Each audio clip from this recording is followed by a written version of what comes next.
music. Not that one. Nope, not that one. Oh, man. No signals.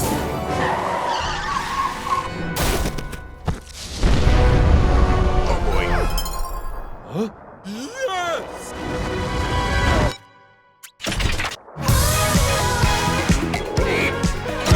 Was that too loud? Oh, no. Love disco. Yeah. Hoş geldiniz. Bu konuşma serisinin dördüncü konuşması oluyor. Bu etkinlik İngilizce yapılacak. Yani çünkü misafirlerimiz ikisi yurt dışında ve ikisi İngilizce konuşuyorlar. Ancak Türkiye Konferans Tercümanları Derneği'nin sayesinde simultane bir tercüme hizmeti de alabiliyorsunuz.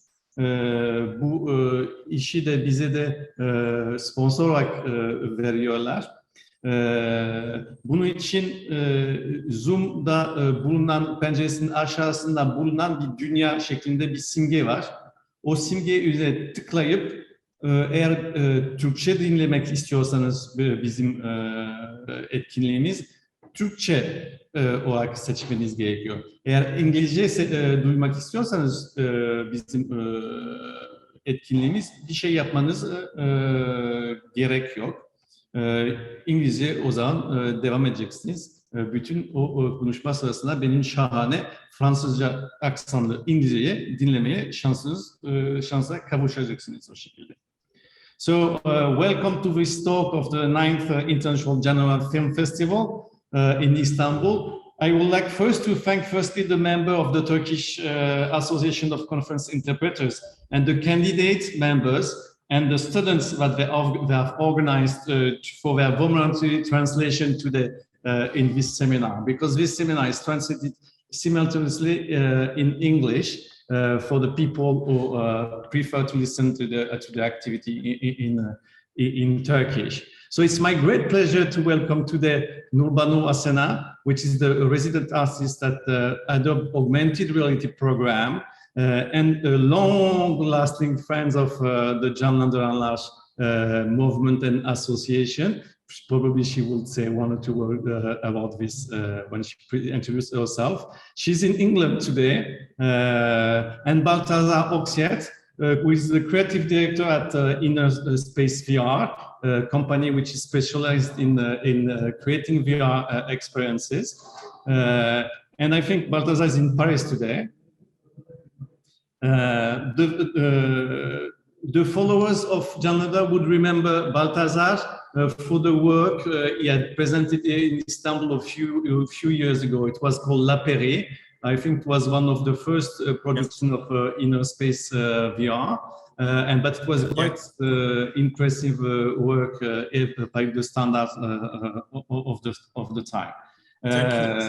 So thank you so much to be with us today here around this Zoom virtual experience and to talk about one of my fantasy, which is trying to understand what AR and VR are bringing to the animated narration, and also perhaps what they are taking out of it. So thank you very much for being there with us.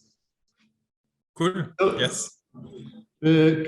Could you introduce yourself rapidly? I will start with Nurbanu because we are friends. Yeah, please. Hi, Ivan-san. Thank you so much. Yes, it's a huge pleasure to be here talking with you and also Balthazar about this new media projects. I think it's a very exciting era for creatives who are a bit more interested in more immersive storytelling. So I am an illustration animation artist originally. I actually studied design and technology in New York. So I kind of studied this new technology back in the days, 12 years ago, but ended up being an animation director and illustration artist.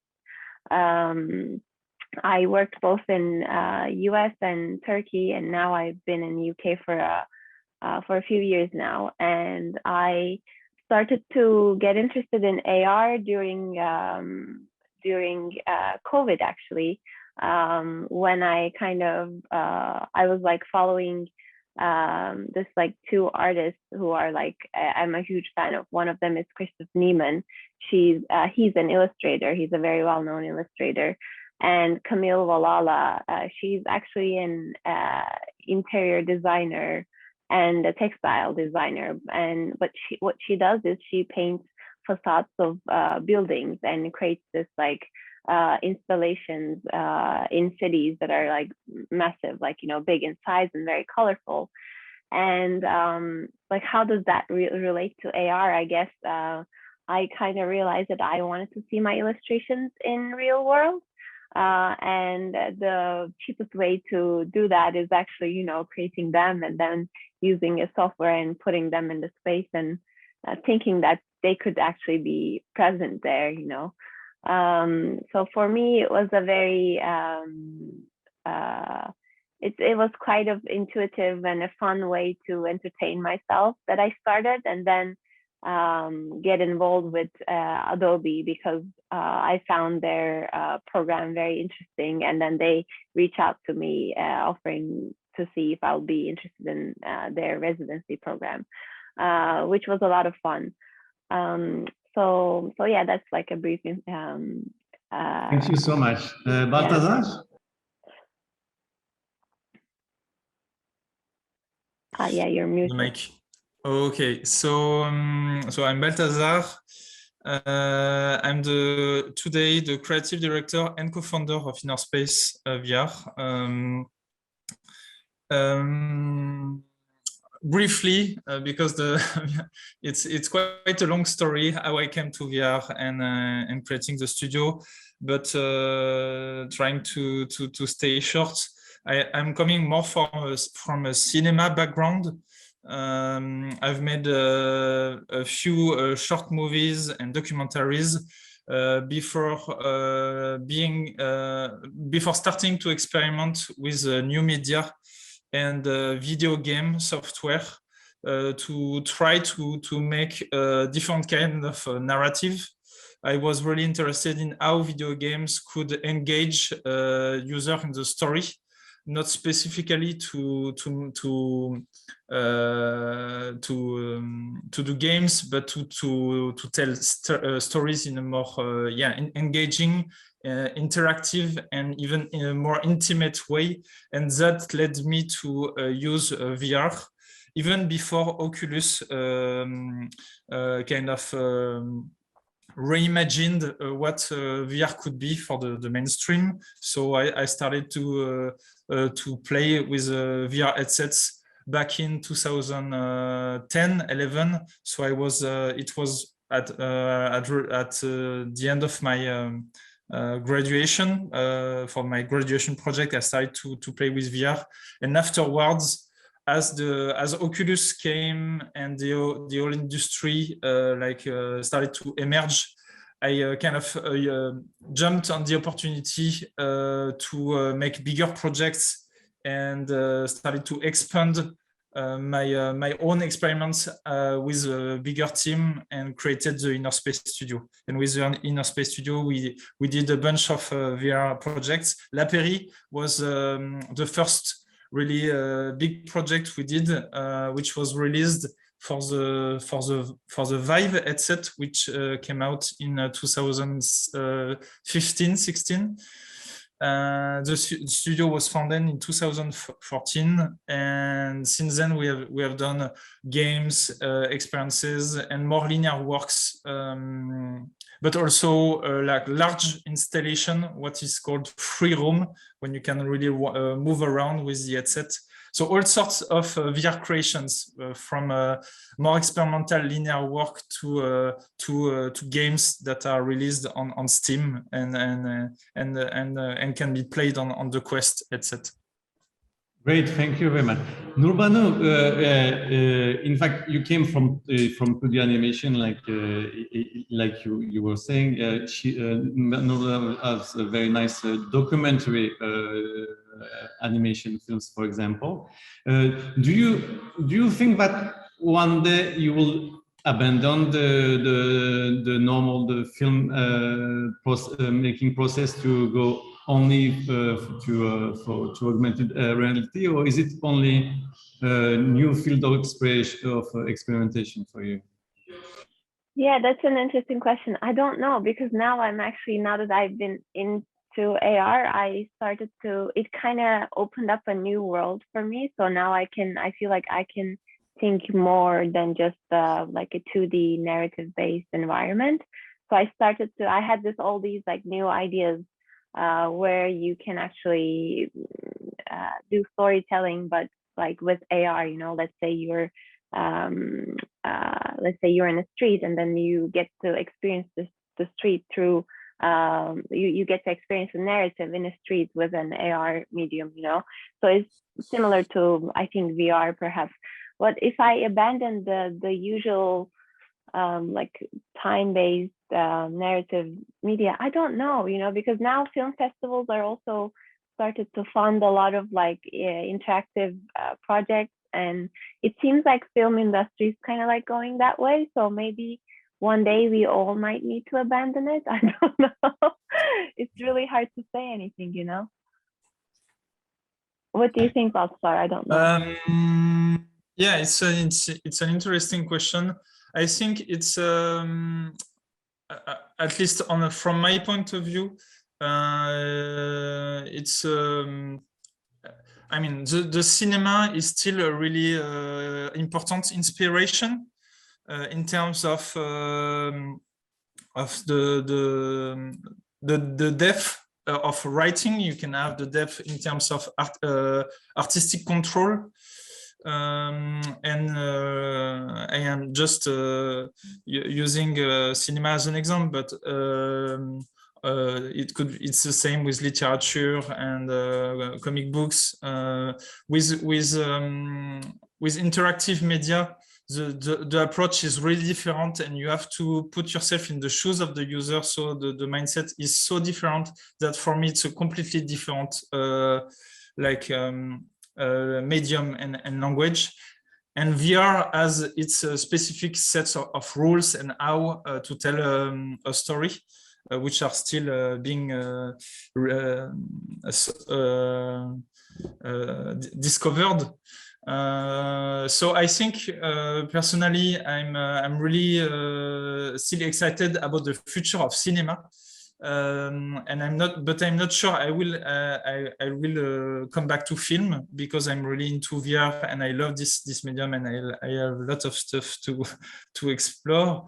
But I think the traditional media, not interactive, I would say, have still a lot to say, especially as stuff become more interactive and more fluid technologically wise. I think coming back to the good old books will be necessary pretty soon.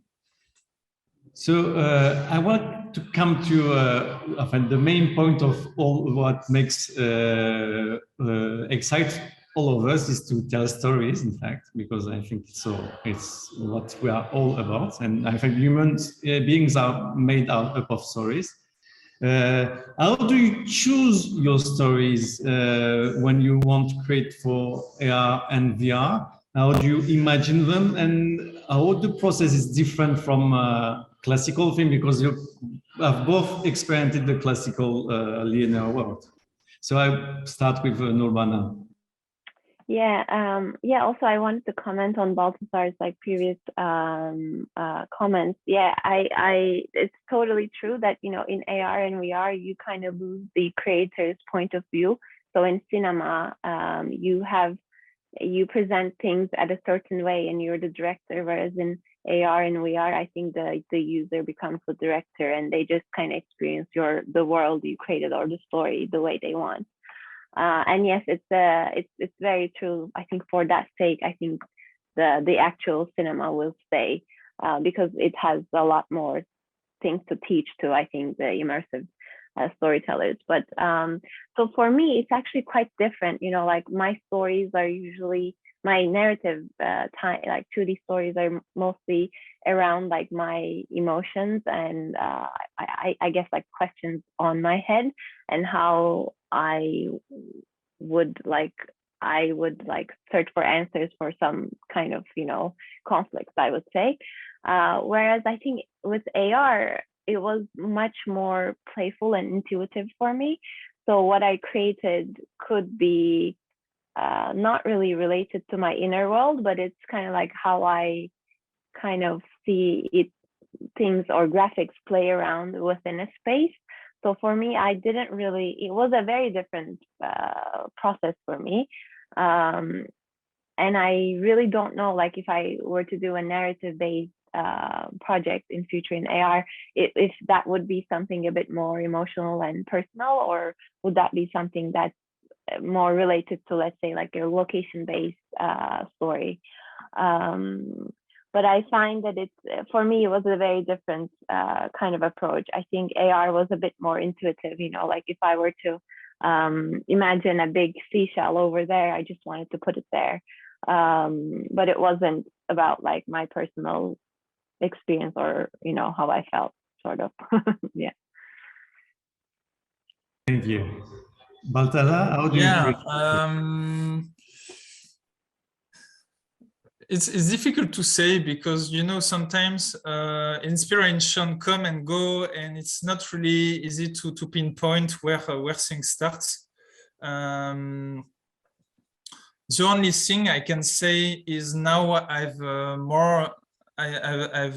done some work in VR and I've got experience. It's pretty fun. I have a feeling where it tells me if it has potential or not in the VR medium.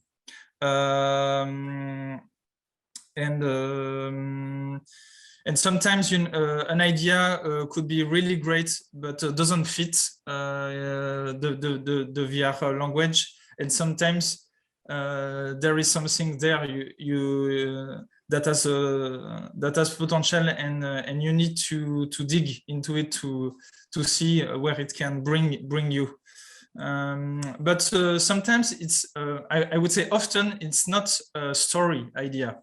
The story for me comes a bit afterwards, because it's stories are really I think is a really logical process and something really to create a really great story. It's a very conscious and methodical process in a way, and you can have hints of a story, but I mean, really writing a story, especially when it's interactive, can be really mind-boggling. So but from where it starts, it could be sometimes even like really small things.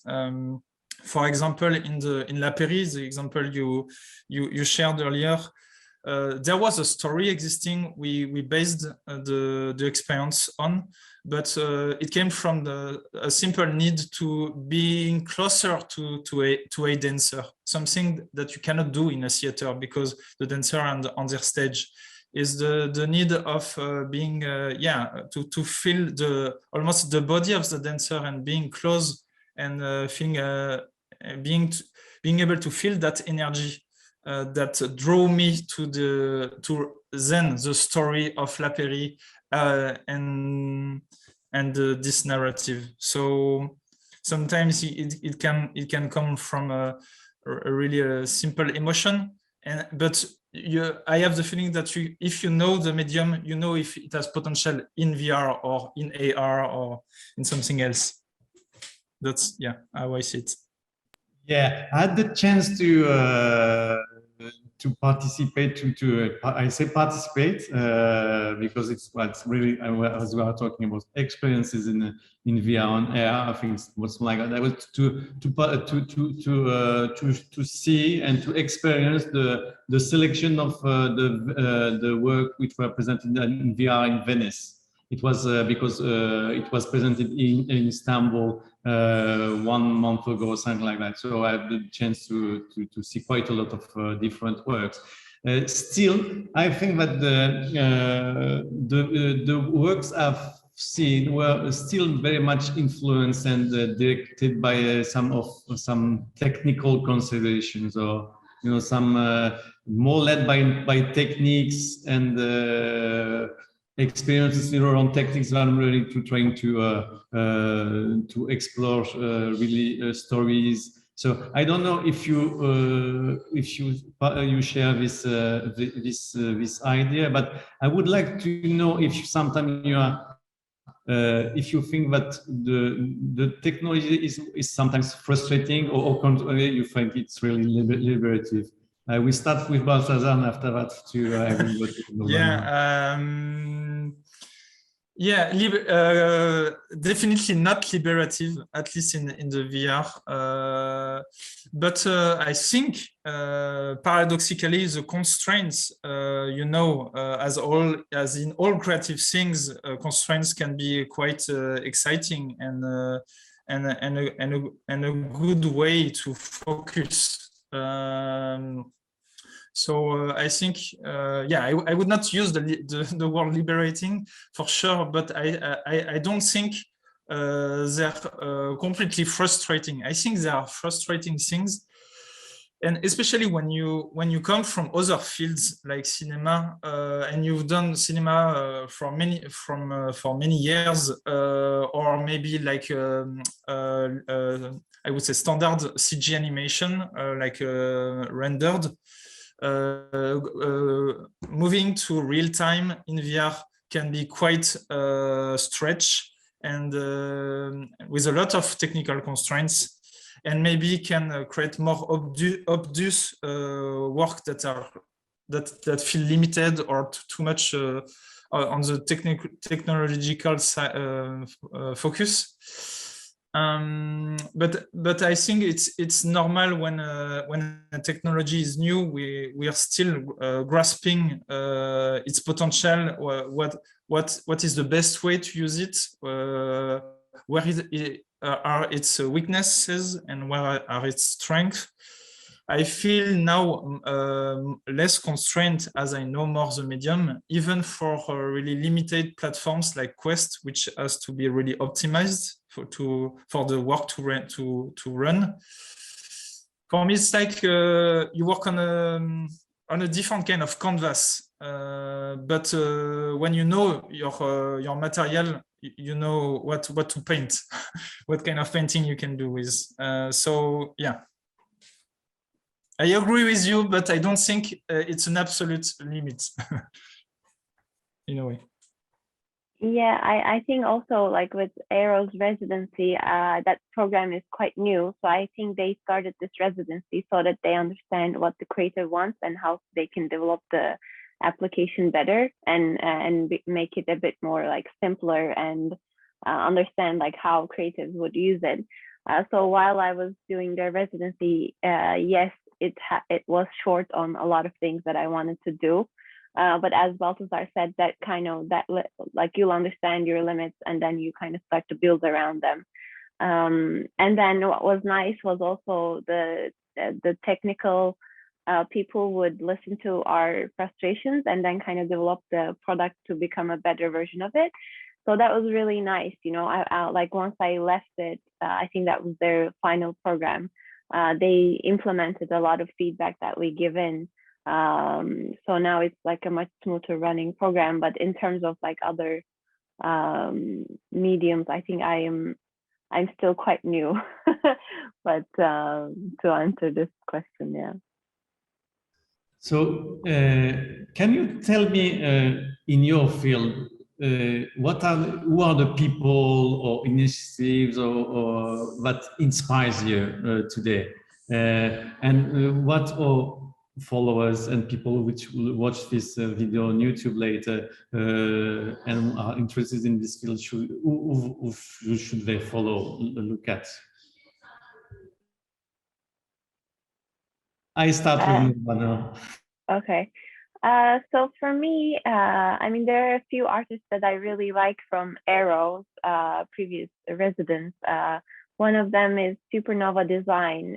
She created a narrative based in Aero, and she's been like attending to a lot of festivals. It's like an AR film it's a new thing for me. And also like two other like female artists are Dunaway Smith and Nadine Colozzi. I really like. They're all working on, I think I would say Aero mostly, and like maybe a few other AR programs.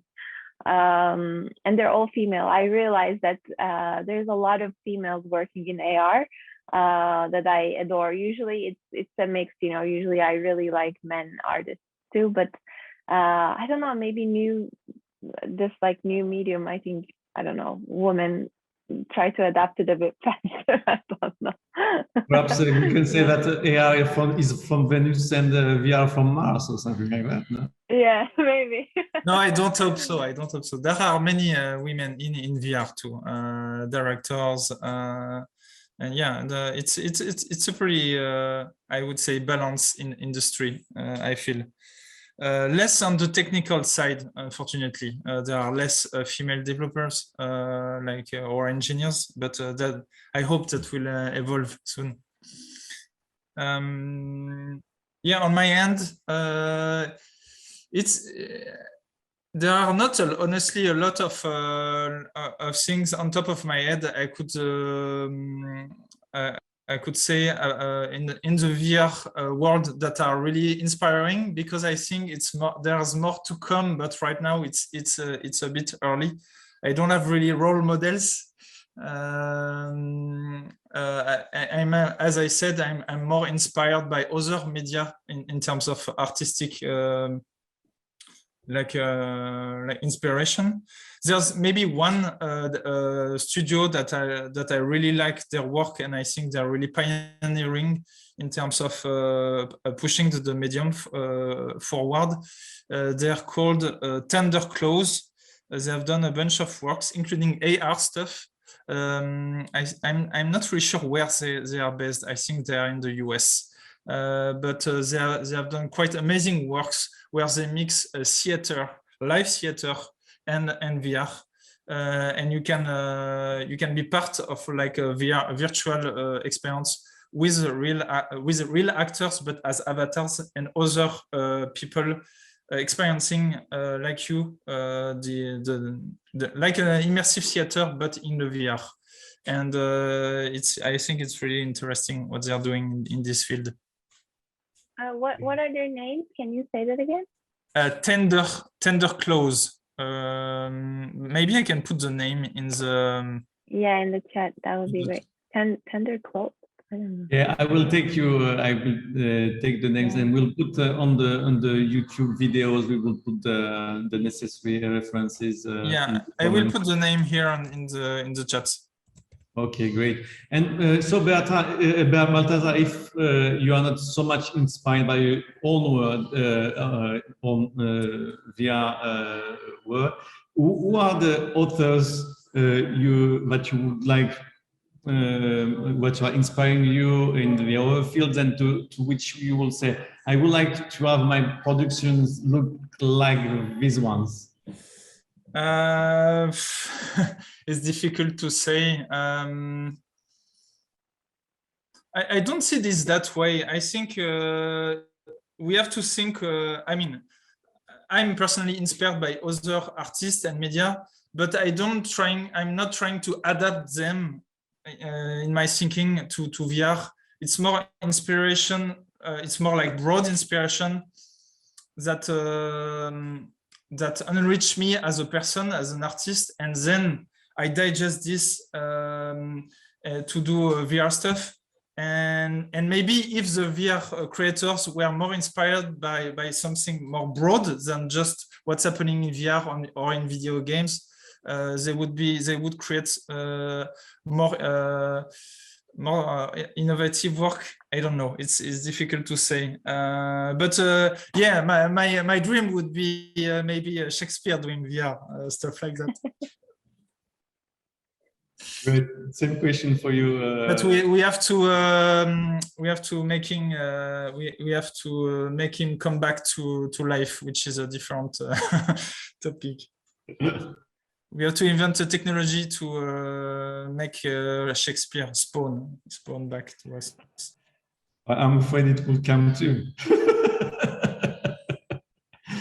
Maybe Google can do this, though. Yeah, probably with some DNA things like that, it will bring them back. Nurbanu, who are the other fields that are inspiring behind your animation and beyond, and also beyond the AI? So I really like Nexus Studios in London. They do like very creative things, and they do quite a lot of like interactive storytelling too recently, I think.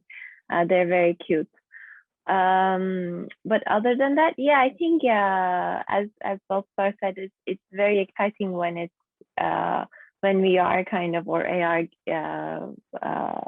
meets with like a theater or like an actual play. That is like it's where you kind of experience graphics, but then there's also something creative behind. But I would say I don't know. I haven't been out to a lot of like creative things because I just recently gave birth. So my past year has been like sitting at home and growing a belly. But I'm kind of like right now excited to go back and discover what's been new, basically. Okay, great. Balthazar, have you ever thinking of experiencing augmented reality? I'm thinking a lot about AR, but I feel it's not for me, at least for right now, because to come back a little bit to something I said earlier about cinema being really inspiring for me, for one reason, it's because you can control a lot things. And as an artist, I feel like it's too early for me to really let go the artistic control in a way. And what I like in VR is that even if you can I mean, as I said, the user can really take control of the story. And move it forward, and is the director in a way of the world you created. In comparison to AR, I feel like you have control over the world, even if it's not as specific as a lens when you're in when you think about a movie or a frame or with editing. And I like the fact that you can really take over the whole world, the whole environment around the user, and it's like an infinite canvas in a way, but it's still like a total fiction you can completely grasp as an artist. And it's really ambitious, but I think it's for me it's easier than having to deal with reality at the same time, which you have in AR, and being able to do something that works in every kind of context. I feel as an artist really difficult thing to compromise with and to mediate. So I feel like VR is much more for me, maybe because I'm more megalomaniac, I don't know. But yeah, I don't want. I like the idea that with VR you're in a different place, completely shut down from reality, and when you come back to real reality, but not an in-between thing where I feel AR could be sometimes. Yeah, so the theme of this year's festival is parallel universes. So because we say that especially during the pandemic, every artist has created his own universe, and that we are trying to connecting them for during the festival.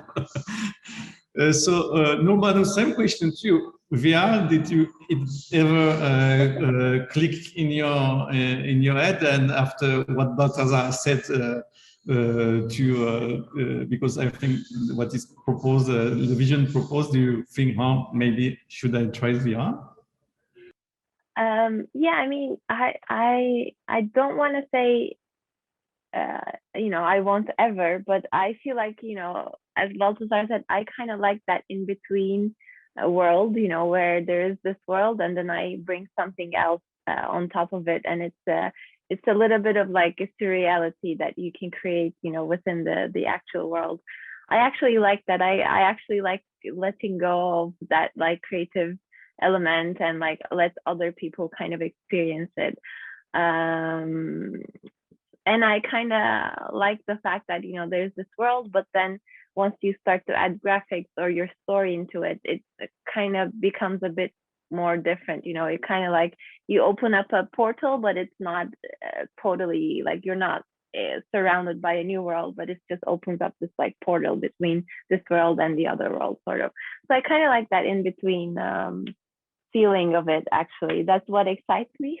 So perhaps I'll stick to this for a while, but then eventually in future, perhaps I'll try VR. But I can also see that it's a bit more ambitious and more like you have to invest more time and money into it to make it more perfect, because I feel like, you create the whole world instead of just an asset of it, so Right. yeah, I don't know. So the next question will be for the people, because we have a lot of young people who are following Canlandıranlar. Some are in the room close to us.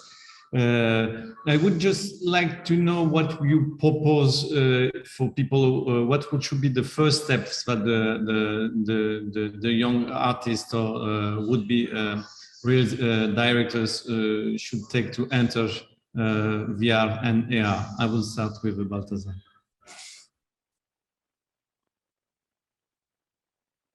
Oh, you're muted. Yeah, sorry, can you repeat the question? I'm not sure I understand, Vincent.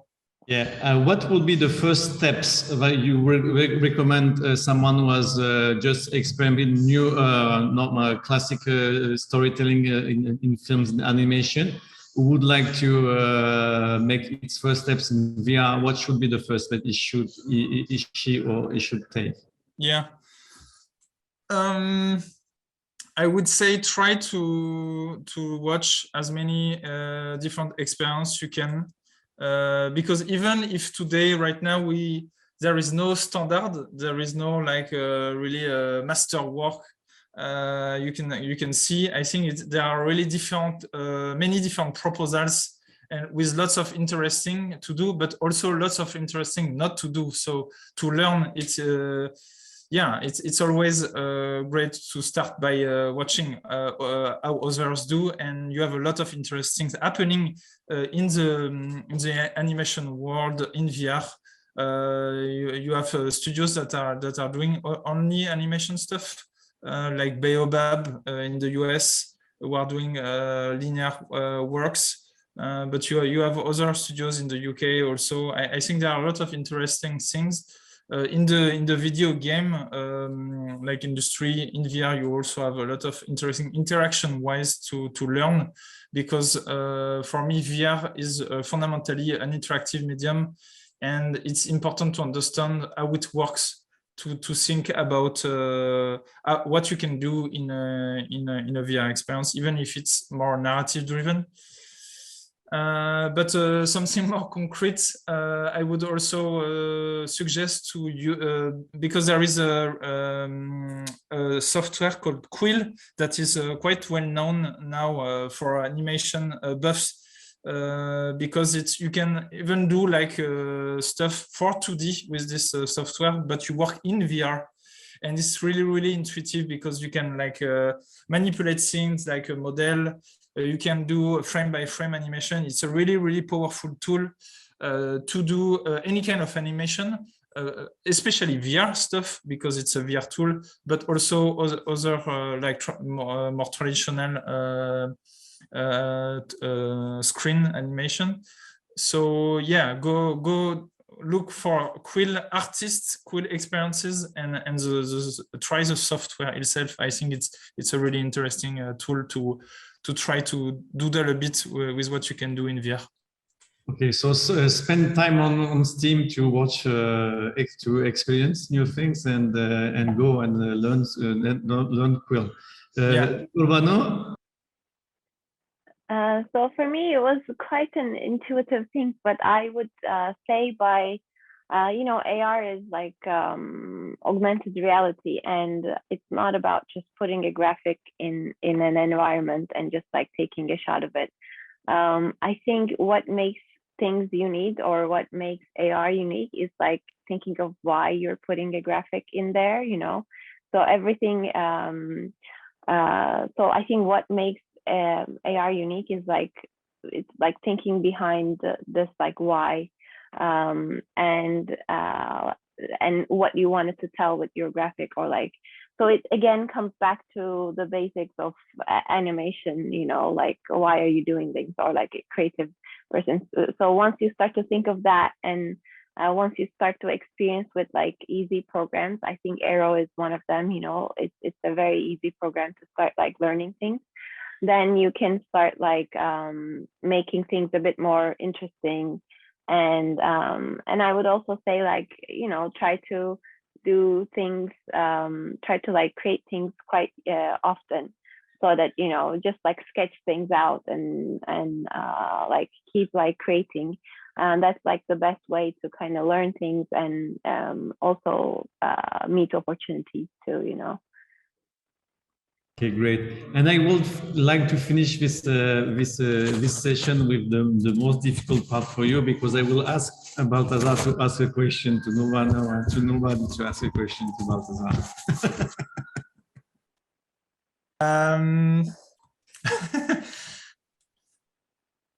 Well, I actually have a question, so I can ask. Yeah, go I ahead. did my homework. So I was looking at your company's website, like Space VR, and you had this really cool project called like Kobe Walks the City, or Kobu Walks the City. Yeah. I think it's like documentary based VR. So I wanted to ask your thoughts on that. Like how do you think documentary graphics and VR meet, and like what kind of a project that is, if you can explain it a bit. It looks very interesting for me, Yeah, sure. This is a project that the co-founder of Inner Space, the Ayun Kwon, which is the also artist, as directed. So it's a short piece that has a few interactions, but is really interesting because it's telling a real story about how in Korea, I think it is. It's after the war, they try to reconstruct the country, but with many different influences from Japan. So it's it's a documentary experience, but with a really like she has her own approach, especially on the graphical side. She's not trying to replicate reality. It's a really like a stylized approach, almost like if you were stepping into an illustration book, but at the same time it's a real topic with some serious like